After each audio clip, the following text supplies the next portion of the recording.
Inside a tent slashed open on a frozen Russian mountainside, something was killing the people inside, leaving no mark behind. The Soviet Union closed the case in a month, sealed the file, and blamed a vague natural force. That explanation was wrong. What actually happened has only been proven in the last few years.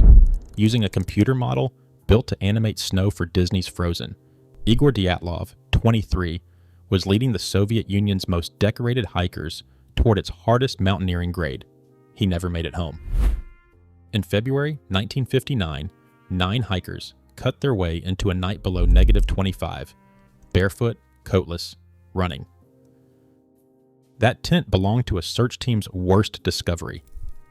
On February 26, 1959, a young rescuer named Mikhail Sherevin brushed snow off the canvas on a slope the local Mansi people called Kolat Shiakal, Dead Mountain in their language. Long before anyone died there, what he found stayed with him for the rest of his life. The tent wasn't just torn, it had partially collapsed under fresh snow, and when the team pulled it free, they saw the canvas had been cut open from inside, emptied of people, and left packed full of gear. Skis, boots, coats, food, everything a person needs to survive a Ural winter, folded and untouched. The 9 who pitched that tent were not weekend hikers. They were engineering and physics students from the Ural Polytechnical Institute in Sverdlovsk, chasing the highest mountaineering grade the Soviet Union offered, a brutal 300-kilometer route toward a peak called Otorten. Dyatlov had years of winter trekking behind him. So did most of the group. Semyon Zolotaryov, at 38, was the oldest by more than a decade, a decorated World War II veteran who joined the trip almost at the last minute for reasons his own family never fully understood. Alexander Kolovatov had worked inside classified Soviet research institutes. This wasn't recklessness. This was some of the country's sharpest young minds executing a route they'd trained for on a schedule they controlled. 10 people started the trek. Only 9 finished it in the way that mattered. Yuri Yudin, the 10th member, turned back on January 28th, sick with joint pain, and said goodbye to his friends at a remote settlement called Vizhai. He would spend the rest of his life being the one who almost died with them, and never fully explaining, even to himself, why he was the one who lived. Before the group vanished, they buried a cache of spare food and equipment in the snow, a labaz, meant to lighten their load for the final climb and wait for them on the way back. That cache was found later, completely untouched. They planned to return for it. They never did. They were expected to send a telegram once they reached the nearest settlement on their way home, sometime around February 12th. When it didn't arrive, nobody panicked right away. Delays happened on routes like this, in weather like this. It took relatives pressuring the Institute for over a week before search parties were finally organized on February 20th, more than 3 weeks after the group had last been seen alive by anyone outside their own party. By the time Sherevin found the tent, the trail was already old, half erased by wind and fresh snow. They never reached Otorten. Here's the detail that should stop you the same way it stopped the rescue team. That tent hadn't been torn open by wind. It was cut from the inside with a blade. And instead of getting dressed and walking back the way they'd come, 9 people ran downhill into a forest, into a night already below -25. Several wore only socks. One wore a single boot. Nobody wore a coat. Whatever happened inside that tent made getting out faster than getting dressed. To understand why that detail terrified investigators, you need to understand what the Soviet Union told the public and what it didn't. The official 1959 inquest closed within a month. Its conclusion was a single vague phrase. The hikers died from a compelling natural force. No further explanation. The file was stamped secret and shelved in a regional archive. The entire area was closed to hikers for 3 years afterward, an official precaution, but one that only fed the suspicion that something up there hadn't finished being explained. A verdict that vague doesn't kill curiosity, it manufactures it. For decades, that sentence became a blank space the public filled in themselves. Sabotage, secret weapons, something worse. And the deeper you look into the search itself, the harder that vagueness becomes to defend. The search didn't happen all at once. It happened in waves, each one worse than the last. Rescuers found the first 2 bodies under a cedar tree half a mile from camp, Yuri Doroshenko and Georgy Krivonishenko, in their underwear, near the remains of a small fire that had barely caught. Branches above them were broken as high as 5 meters up, as if someone had been climbing, desperate to see over the tree line in the dark, or reaching for wood they never got the chance to burn. Between the cedar and the tent, 3 more bodies turned up in positions that suggested they'd been crawling back toward camp when they died, Dyatlov himself among them, found alone, face turned toward the tent he never reached. That left 4 hikers missing. For over 2 months, search teams combed the slope with dogs and steel probes and found nothing at all. They were finally located in early May, buried under roughly 4 meters of snow in a ravine 75 meters from the cedar. And that's where the case stopped making sense. Pathologist Boris Vozrojdeny examined them and struggled to find language for what he saw. One skull fracture, he said, resembled the kind of trauma you'd expect from an automobile moving at high speed. Chest injuries on 2 of the victims were severe enough that he compared them to a blast wave. Multiple broken ribs, bilateral fractures, internal bleeding pooled around the heart. And yet there was no bruising, no external wounds, no scrape, no impact mark, nothing on the skin to explain force strong enough to cave in a rib cage. In this case, Vozrojdeny stated in his report, there would have been damage to the soft tissue, and this was not evident. A car crash with no car, a bomb with no blast. The suspicion only deepened from there. One of the women, Lyudmila Dubinina, was missing her tongue, her eyes, part of her lips, and a fragment of skull bone. Zolotaryov's eyeballs were gone too. Kolovatov's eyebrows had vanished entirely. Officially, this was attributed to decomposition, to bodies resting for months in a running stream under the snow, exposed to water, pressure, and scavengers. A mundane biological explanation.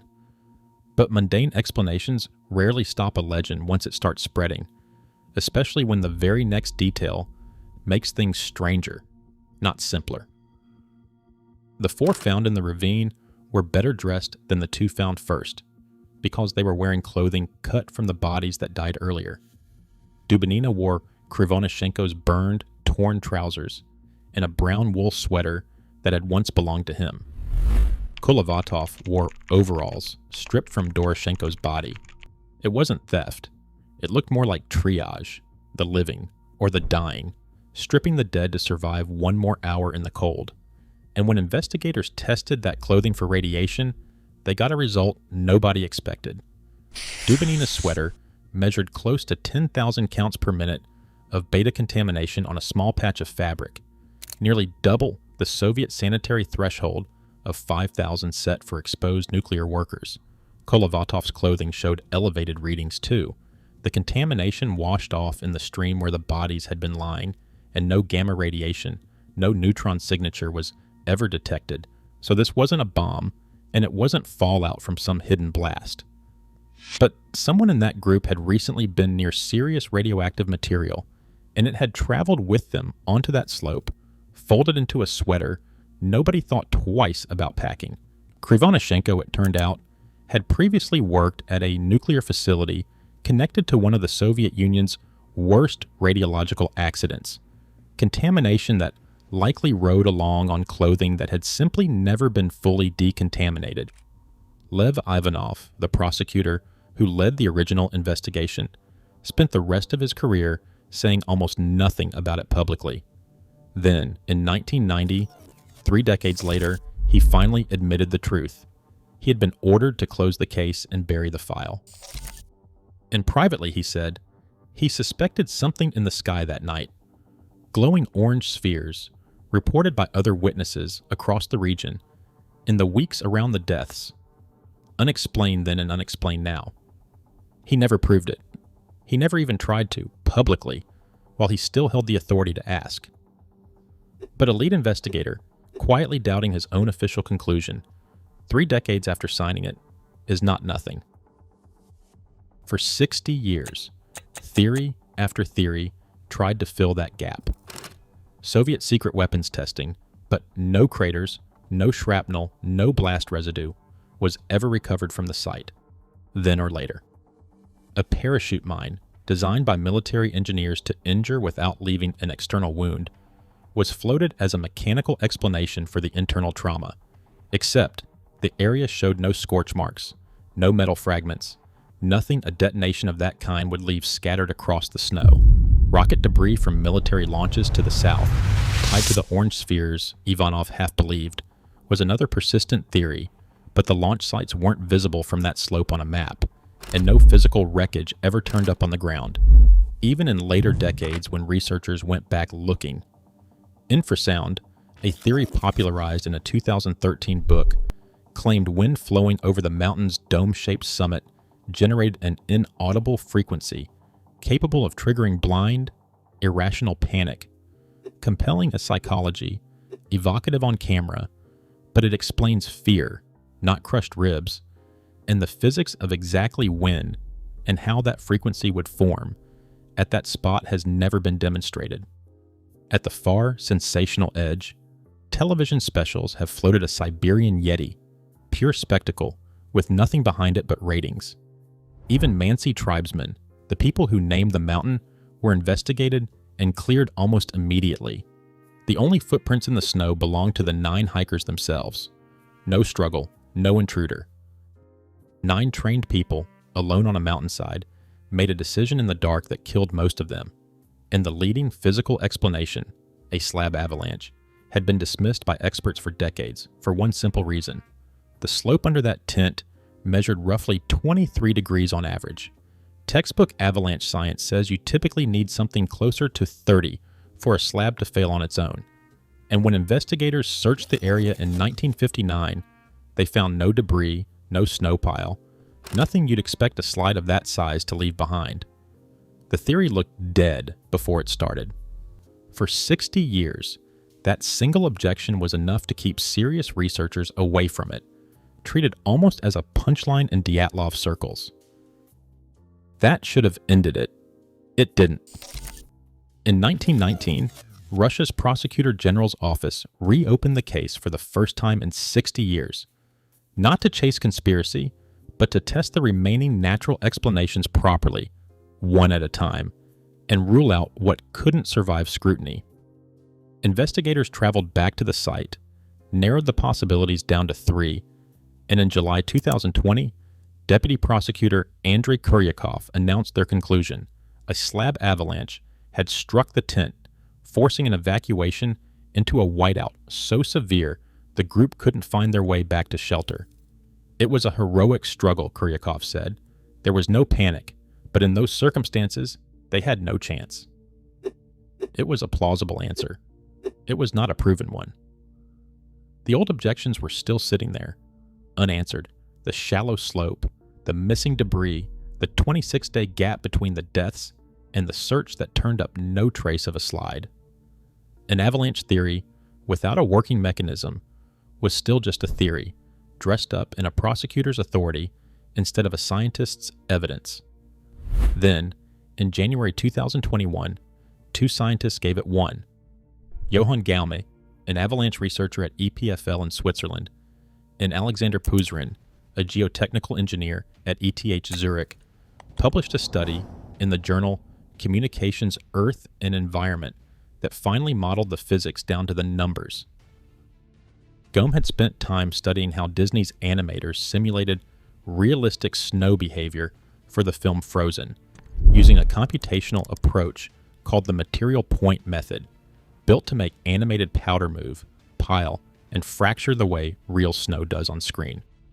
He adapted that same particle-based technique to model something far darker, how a slab of snow, once it broke loose, would move across a slope and strike a human body pinned beneath it. Here's what they found. The tent hadn't been pitched on a flat, safe 23-degree average slope. It sat under a small shoulder in the terrain where the local angle was closer to 28 degrees, steep enough to matter, hidden enough that nobody would have noticed by eye in the dark, in a snowstorm, after a full day of skiing.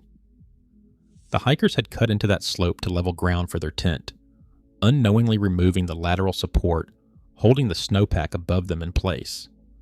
Strong katabatic wind, the kind that pours downhill off a mountain shoulder overnight, then loaded fresh snow onto that weakened layer for hours while the group slept.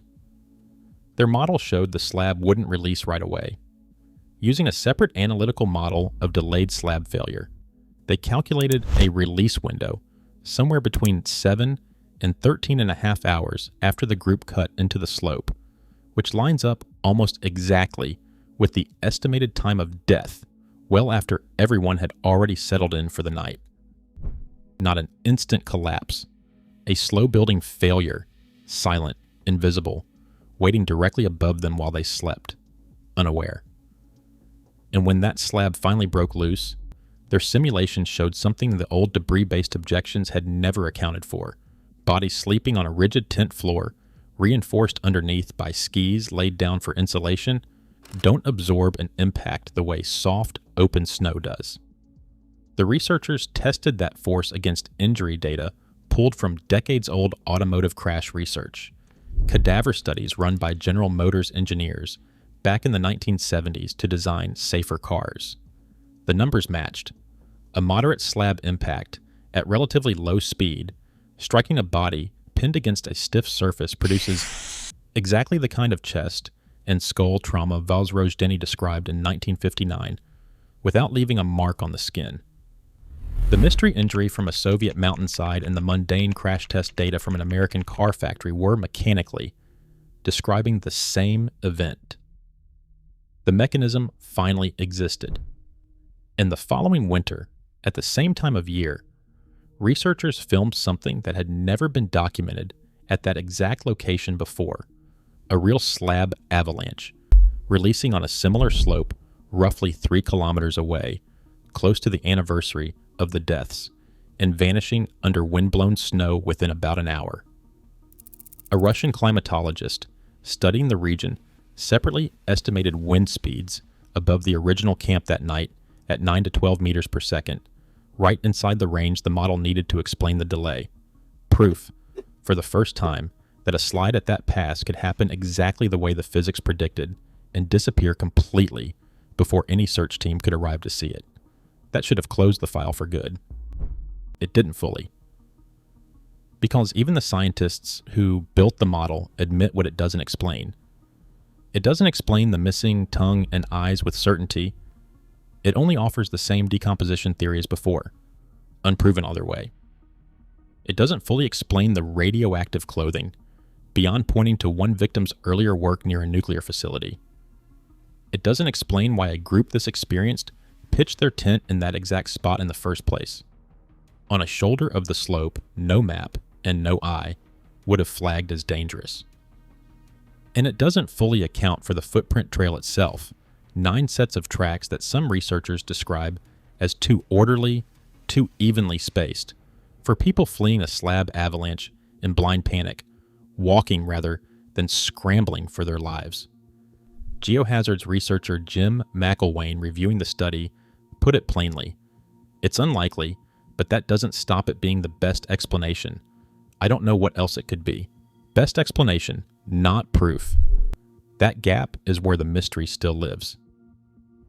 The Dyatlov Foundation, founded in Yekaterinburg in 1999 by relatives and researchers who've spent decades on this case, has publicly rejected the avalanche verdict as incomplete. Its longtime leader, Yuri Kuntsevich, had attended the funerals of the 9 as a child and spent the rest of his life chasing the parts of the file the state never fully released, right up until his own death in 2021. A lawyer representing the families has said only a technogenic explanation, something man-made, something deliberate, will satisfy them. To the people who buried these 9 students, a slope angle in a delayed snow slab isn't an answer. It's a technicality standing in for the truth they still believe was classified in 1959 and never released since. 67 years on, the people closest to the victims still believe the full story was buried along with the original file, and that no simulation, however precise, can substitute for the documents Soviet officials chose to seal. The site itself is no monument anyone forgets easily. Annual expeditions still trek out to Kholat Shakal every winter, some scientific, some simply pilgrims retracing the group's final steps in the same cold. A memorial stands near the pass that now carries Dyatlov's name, a scatter of plaques and photographs left behind by visitors who never met him. The 9 are buried together at a cemetery in Yekaterinburg under a monument raised by classmates who never stopped asking questions, and a small plaque honoring Yudin, the 10th member who lived, was added near his hometown decades later. Camera negatives, held privately for years by the original investigator, were finally handed over to the Foundation in 2009, the same year the group's own diaries entered the public record for anyone to read for the first time. Books kept the case alive in between. A 2013 bestseller reintroduced it to Western readers. An earlier Russian account laid out the Avalanche theory long before physics could back it up, and film and television kept circling back, from a found-footage horror movie the same year to sensational cable specials chasing the Yeti angle for ratings. The case has even echoed recently through a television series built loosely around its imagery, introducing a new generation to a mystery their grandparents grew up whispering about. It never fully closed. It just went quiet for a while, and then got famous all over again. What changed in 2021 wasn't the ending. It was the shape of the question. For 60 years, the phrase, "a compelling natural force," sounded like a cover-up, vague on purpose, hiding something the Soviet state didn't want known. Now, for the first time, that phrase has a physical explanation sitting behind it. A hidden slope, angle nobody could see. A slow-building slab loading silently through the night. A delay measured in hours instead of seconds. A force that strikes without leaving a mark and buries its own evidence before anyone can find it. But knowing how something is physically possible isn't the same as knowing it's exactly what happened. No one survived to describe those final hours. No camera captured the slope giving way. All that remains is a tent, cut open from the inside, sitting in a case in a Yekaterinburg museum, canvas that has outlived every person who tried to explain it and every investigator who tried to close the file on it for good. 67 years later, the cut is still there. So is the question of what exactly made 9 trained, experienced people decide, in the dark, that cutting their way out into a night below -25 was safer than staying inside.